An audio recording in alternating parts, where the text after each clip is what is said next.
Okay, great. You're hazing me? Fantastic. It's going to make me stronger.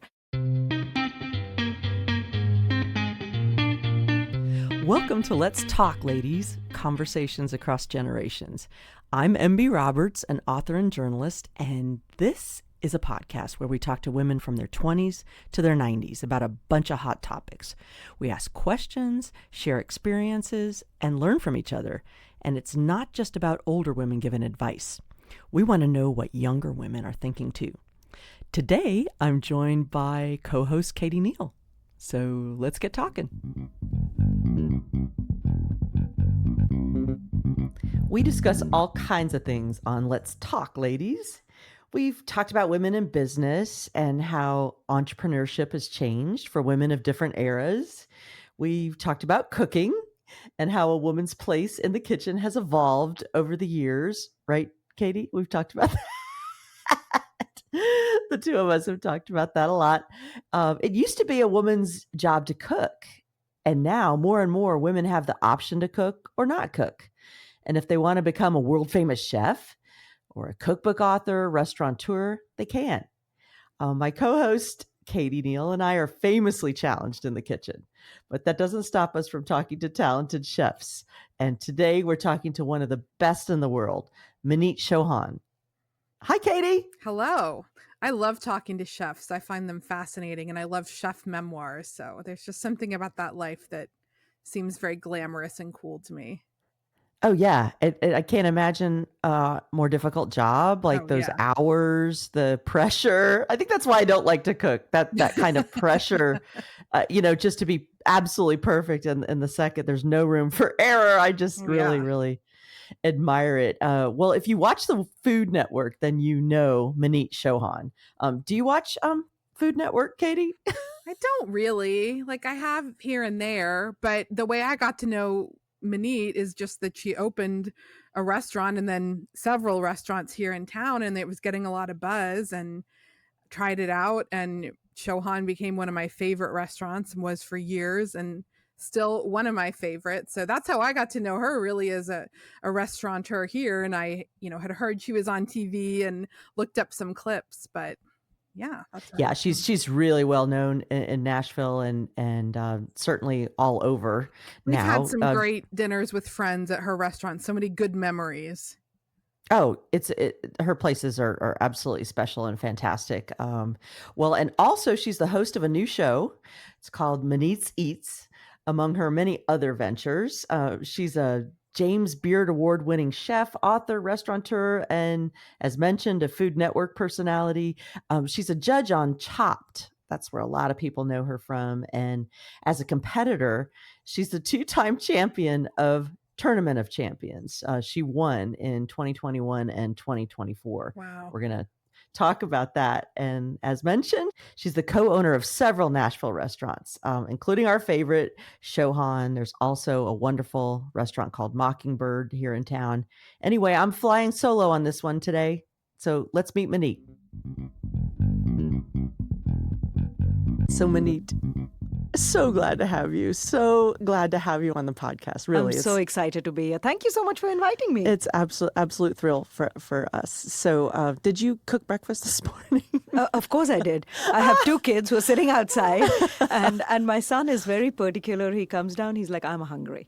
And he wants his, avocado toast on sour bread, and then I make an Indian style omelet. So yeah, absolutely. Oh my goodness. I will tell you, I did not have that growing up. Like, like myself, I'm not cooking is not what I'm known for. I won't say I'm bad because I could probably improve, but my mom was not terribly interested. And I would have, you can't believe what I ate for breakfast. I would have like white toast, and that's it. And like a Pepsi, and then go to school and wonder why I fell asleep. But well, okay, I'm not surprised, and that's absolutely wonderful. So I have a word to throw out. So female chef. Does that bug you when people say that moniker? When I was younger, it used to bug me a lot because I'm like, a chef is a chef, a doctor is a doctor, an engineer is an engineer. But I think right now, at this moment, I do think that it carries some weightage because it opens the doors for the next generation to get into this culinary field. And I think it's important because being a chef, like any career, it's a difficult career because it's a lifestyle choice. It's not a choice of, oh, I want to be a chef. It's a lifestyle choice. And it's not a 9 to 5. It's not 9 to 5, and especially as you start growing in the industry, and if you get into ownership, etc., it becomes it's an extension of you, right? And I do think that getting older as a female, there are a couple of things that you really want. I mean, maybe you want a family, maybe you want, you want kids, you want a partner, you want all of that. And I think at that time you realize that the weight that you carry is exponentially more than a male chef. And eyes are on you, or you're representing your yes, people.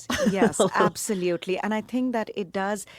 If you show you can do it as a female chef, I think you set an example for the next generation to follow and see you. If you can do it, so can I. Oh my gosh! Well, I think that's happening, and I'm curious because I've heard this now from people. Has being a female in the kitchen sometimes been an advantage? As much as you like, I think of you working in a kitchen with 17 men in India, and that'd be a little intimidating, but is it ever, like, especially when you were starting out, did you ever find it an advantage or something not so much? I think advantages and disadvantages are based on your perception, right? You could take it as a complete disadvantage as being completely hazed, but I took it as an advantage in the sense that it built me up to be the strong person I am right now, where I'm like, okay, great, you're hazing me, fantastic. It's going to make me stronger. Right. And I do think that, and I think I made it an advantage for me. It made me a stronger person. It made me a stronger chef. At that time, were there days that I would come home crying? Yes, absolutely, because I'd like, why am I doing this? But I think it made me a stronger person. But I do think that being a female in a kitchen is inherently, women have this ability to multitask. Right? We are fantastic at multitasking. And I think that really helps us being chefs in a kitchen because you've got to keep an eye on everything and each and every moving part. And I think that's amazing. See that because, Maneet, that is why I have not, I'm not known for my cooking skills. And I get a little flustered in a kitchen when, if somebody's talking to me, I can't cook something. If we have people over, I have to do it ahead of time or have my husband do it. Because multitasking, wow, is that the truth? It is the truth. And I'll tell you, one of the best examples is there's this show on Food Network. It's called Tournament of Champions, yes, right? Indeed, of which you are a champ. I have won it twice, yes. And it's been 6 seasons. And it's really interesting. When it starts off, it's 32 chefs, and majority of them are men. But over the years, for 6 seasons, each and every winner has been a female. Oh my gosh, I didn't realize. Because it's blind tasting, and it is a randomizer, which is your multitasking. So to me, I do think, like, I try to analyze. Everybody's like, why have women been winning this? First of all, it's blind tasting, right? So it really, really works in our favor, which is kind of sad when I say it out aloud. But hey, like, it's generations and generations of perception that has to be overlooked, right? And the fact is that we are multitasking and we are like, oh, there are these 6 things in front of us and we need to put it on a dish in 30 minutes. You got it. Yeah. We do it every morning for our kids, so why not? Yeah, take what you have. Well, and it's interesting that so many of the competitors are men and so many chefs are men. I mean, I was reading, oh my gosh, only 22% of chefs or head cooks in restaurants in the U.S. today are women, and only 6% of Michelin-starred restaurants chefs are women, although about half of restaurant owners are women. So that's encouraging. But it's this chef thing. It's this, my mom-in-law was a pastry chef, and she was great. And just great in every day. And she used to always, and I'd say, Ma, you're a chef. Because she'd say, oh, no, I'm just with her Wisconsin accent. Oh, no, I'm just a mommy cook. And I said, you are a professional chef. You work, you're paid. No, men are chefs, she said to me. Yeah. Men are chefs, women are cooks. Well, not me, but that troubled me that was, well, yeah, if you're going to be paid a lot or you're going to be at the top of your game, that's for men. Like, I feel like that's shifting. I think, yeah, and I think it's generational. I think it's in any industry, right? I mean, like for the longest time, engineers, you didn't see women. Like my dad would tell me when he went to, like he was doing his engineering in college, out of 100 men, there was one woman, right? Right. And then Wow. when my sister, she went to engineering school, it was 100 men and 20 women, right? It's still like, percentage wise, it still wasn't as great. But I'm sure that now, today, when we go, it probably would be 50-50. So I think it is it's like, women like your mother-in-law who took that step, right? Mm-hmm. It is those small, monumental, like, changes, right? It's small and monumental. It's such a parody, but that is what makes us move ahead. And we've got to, as women, we've got to kind of support each other.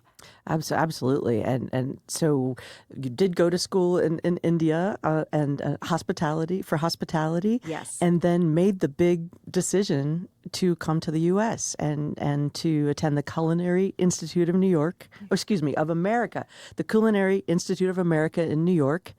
What a big decision.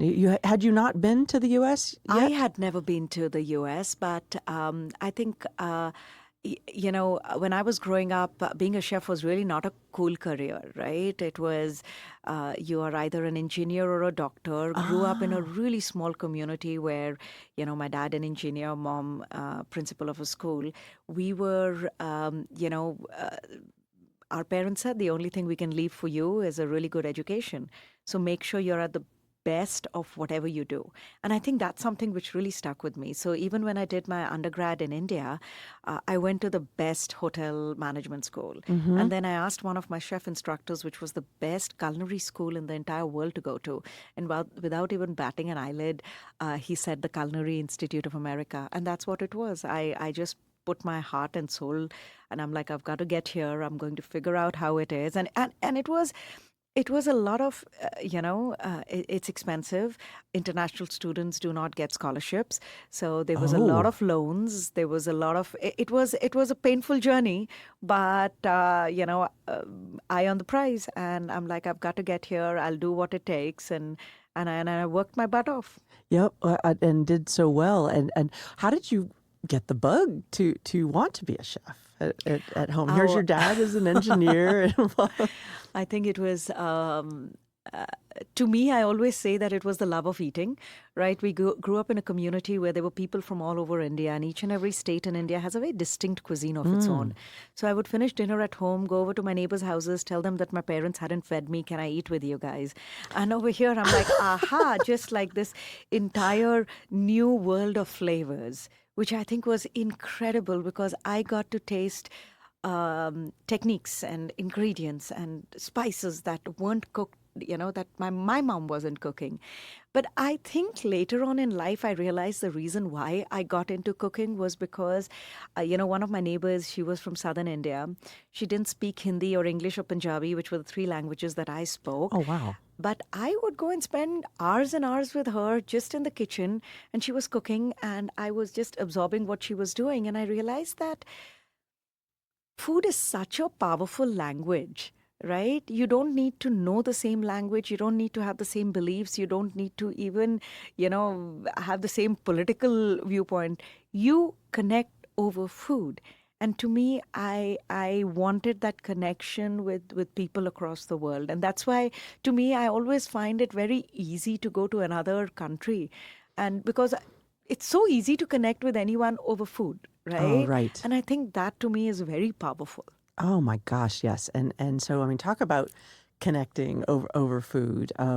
We're in Nashville, and truly, what arguably my favorite restaurant is Chauhan, thank you. your first flagship Yes. restaurant here in town. And just I know you talked about this, especially when you opened, and over 10 years ago, 11 years ago.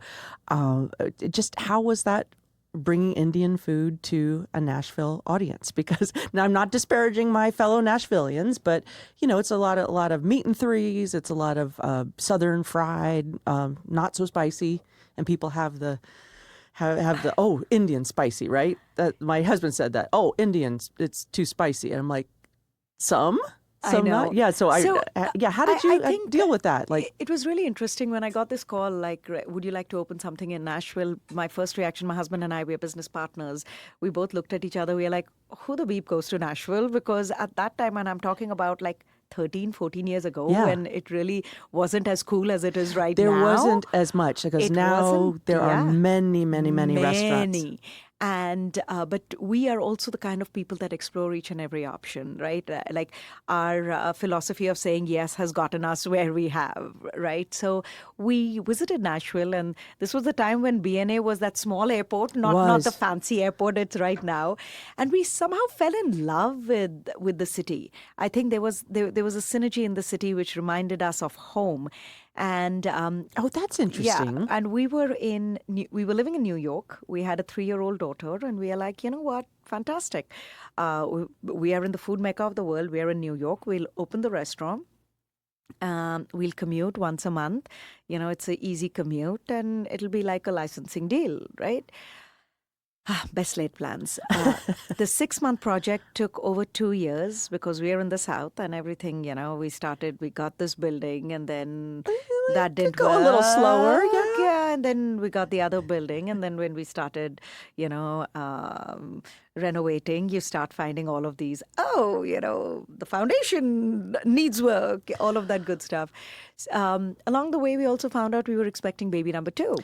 So the plan was to open the restaurant November 18, 2014. And then, baby was due in March, end of February, March. And I'll be back in New York and everything is fine. Well, he had plans of his own. November 18, 2014, he decided to be born 3 months early. Oh, good gosh. At 5 in the morning. Goodness. He was a 2.5 pounder. And, in the evening, we opened the restaurant at 5 in the evening. And Vivek and I, we joked that we had twins on November 18th, the restaurant and the baby. Well, you did. Yes, absolutely. Same day. I mean, what is the chances of that? It was crazy. And that's it. We're like, if he's so adamant in being a Nashvilleian, who are we to stop it? So he was the reason why we moved. We went back, wrapped up our home in New York, moved over here. And then we were like, okay, now we are going to make the best of it. And I, people are like, you are so smart. You moved to Nashville before it was crazy. Right before it exploded. And all of that. And I'm like, hey, first of all, I think Nashville exploded because I moved here. I'm just kidding. That's it. But I'm yeah, but it was exactly the time. Exactly. But I also say that, you know what, you guys are giving me too much credit. It was our son.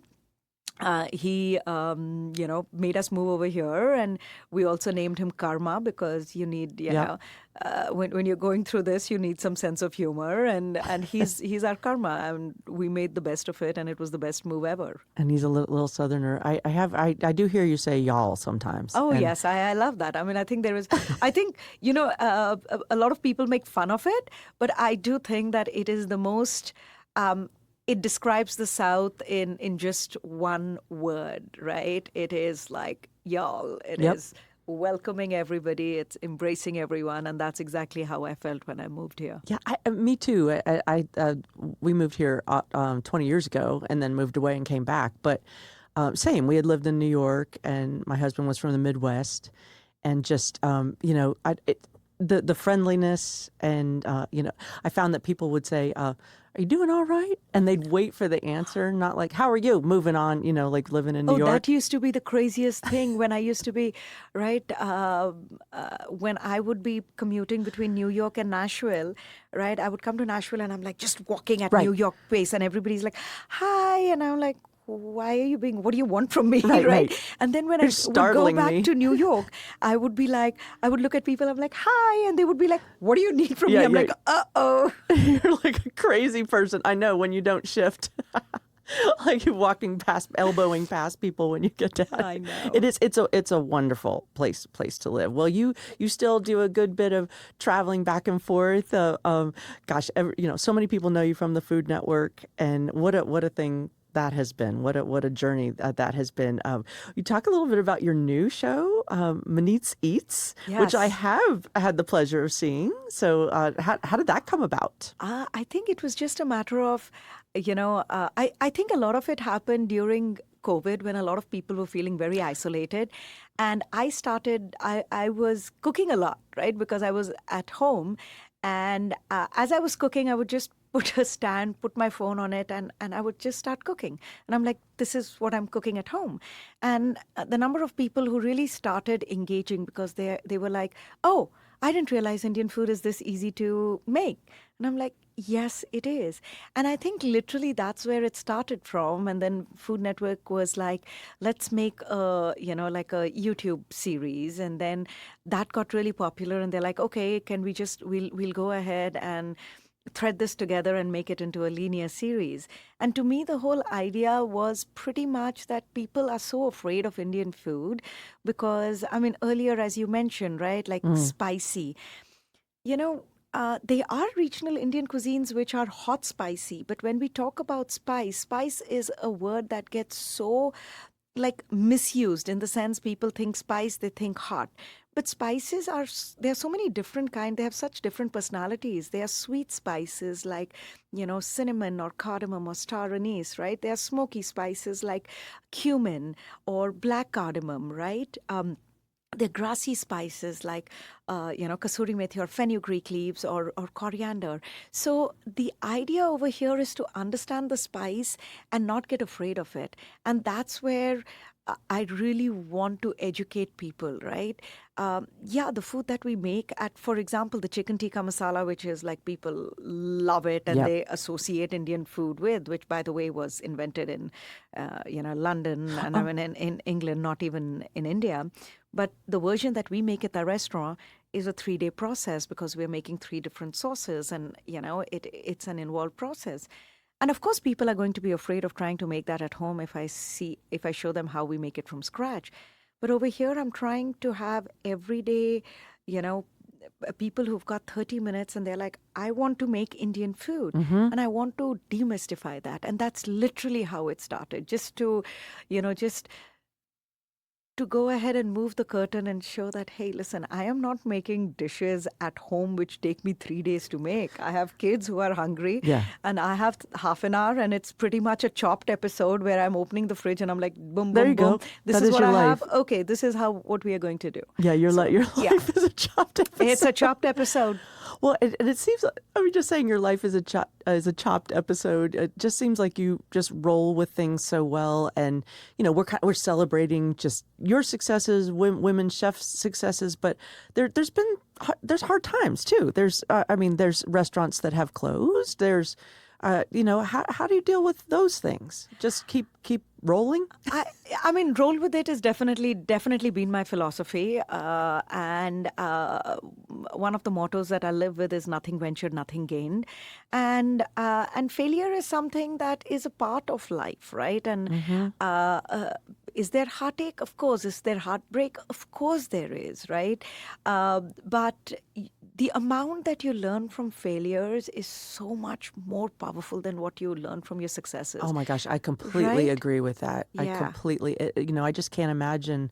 I had a friend when I was younger, right out of college, who had gotten nothing but straight A's, everything perfect.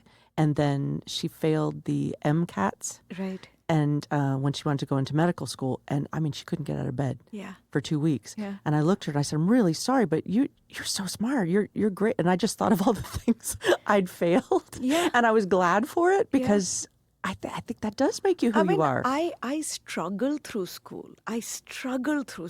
Right? Because it wasn't something that I wanted to do. But as soon as I The started... studying part or the tests? Or, I mean, it just wasn't something that I was interested in, right? But as soon as I got into hotel management, I topped each and every class because that's something that I wanted to do. And that's something which I keep on telling the kids also. I'm like, you know what? Yeah, school, you've got to do school because that is your foundation. You've got to build on that. But once you figure out what you love, you'll thrive. Right. And of course, you will have heartaches, you will have heartbreaks. Right. And, but you don't let that stop you. Right. You're like, okay, this is what I did wrong, or this is what went wrong.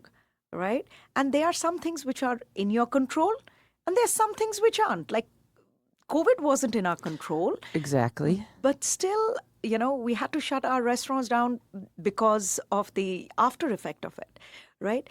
But then we also realized that, okay, how can we nourish ourselves and how can we make sure that this doesn't bring us down? So, I mean, that's life, right? Life cannot be just one emotion. You have to have your highs, you have to have your lows, and you just need to learn how to, let the highs not get to your head and let the lows not get into your head. And I think that's what it's all about. I think so. And I feel grateful for things like just things that you've been through. Then the next thing that comes down the pike, we're going to get through that. It's not the end of the world. So as a leader, as a a boss, how do you inspire your folks to during difficult times or during, hey, this is a hard day or this is something we weren't expecting? What kind of leader are you in those situations? I believe in leading by example. So I wouldn't expect anybody to do something that I'm not willing to do. I think that is very important. And I do think that the underlying aspect of being a good leader is to be respectful and to have empathy, right? You cannot be a harsh leader. You can be a firm leader. But you cannot be a harsh leader. You cannot be an unfair leader. Because in the end of the day, we are dealing with human beings, and respect is something that all of us crave for. That's what we live for. That's what we work towards. And if you're not showing anybody respect, then why would anybody work for you? Why would they be inspired to do anything for you? Yeah, I sort of wonder that. I don't know what that situation would be. It's like if it was some sort of glamorous company or making zillions of dollars or something, but you wouldn't last. No, you wouldn't. I mean, I have worked in situations where I felt very undervalued, even though I was, working my butt off. And you're like, you know what? It just takes walking into the kitchen and saying, "Good morning, everyone. How's everyone doing? How's your family doing?" How much time does it take? Like just to show just a little bit of humanity. Yes, completely agree with that. Well, you seem to have so much energy. How do you have so much positive energy all the time? I want some. I think it comes from the attitude of gratitude. I'm so grateful for any opportunities that come our way, right? I mean, it's a small opportunity, it's a big opportunity, whatever it is, I'm grateful. I'm grateful to be sitting over here and having this conversation with you, right? I'm grateful that I have the ability of doing that. And I think that is something which has always really, really, I think that's what inspires me, because I'm like, okay, great, what's next? Oh my gosh, that is so perfect. And I think you've inspired a lot of young women who are aspiring to be chefs, maybe didn't think about that career path or owning a restaurant, or it does tickle me. I know you get this all the time from very young aspiring chefs who just say, "Oh, how do I get on TV?" They want to skip a step. They do. And I keep on saying that if that's the reason why you want to be a chef, then rethink, your motives, because you've got to be good at what you do. And then TV comes after you. Yeah. Right. And nowadays it's kind of interesting because we live in a social media world where, you can get TikTok famous or Insta famous, etc. But you've got to realize that there needs to be a longevity in it. And if you're very good at what you're doing, fantastic, you will have the longevity in it. But if you are just kind of doing gimmicks for the gimmick sense of it, then it'll be great for a little bit and then it'll fizzle out really soon. So have a strong foundation, because to build a skyscraper, to build a house, you need a solid foundation.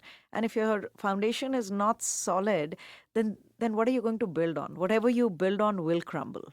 Yeah, that's right. That's right. So start with the basics. Okay, you've inspired me. I will What shall I cook? What's the easiest thing I can cook tonight? I think if I make an Indian dish. I think the best thing that you need to do is you need to stop being afraid of being, of cooking. I think that's a I'm lot afraid of of the people. heat. I'm afraid of the fire. Yeah, and I think a lot of people that becomes a big thing. And once you realize what you're afraid of, then it's easier to overcome it because you're like, you know what, I am hotter than the fire in front of me. As simple as that, right? I always say that an easy way to get into Indian food is just making an Indian style omelette. It's just like one of the easiest things to do, and I showed it on Maneet's Eats. It just has a little bit of turmeric and a little bit of Oh, I can salt do and that. garam masala. It's so simple, but it just adds so much flavor to a dish. I think you'll enjoy it. Oh my gosh, I'm going to Yeah. do it. Oh, thank you for being with us, and thank you for the inspiration, and keep up all the wonderful work. And I can't wait to go to Chauhan Thank tonight. you so much. I look forward to seeing you there. And that's a wrap for this episode of Let's Talk, Ladies, Conversations Across Generations. We'd love to hear from you. If you liked this episode, please subscribe to the show on Apple or Spotify and follow us on Facebook and Instagram. You can also send us an email at comments@lets-talkladies.org or leave us a message at 629-888-3542. We'll talk again soon on LTL.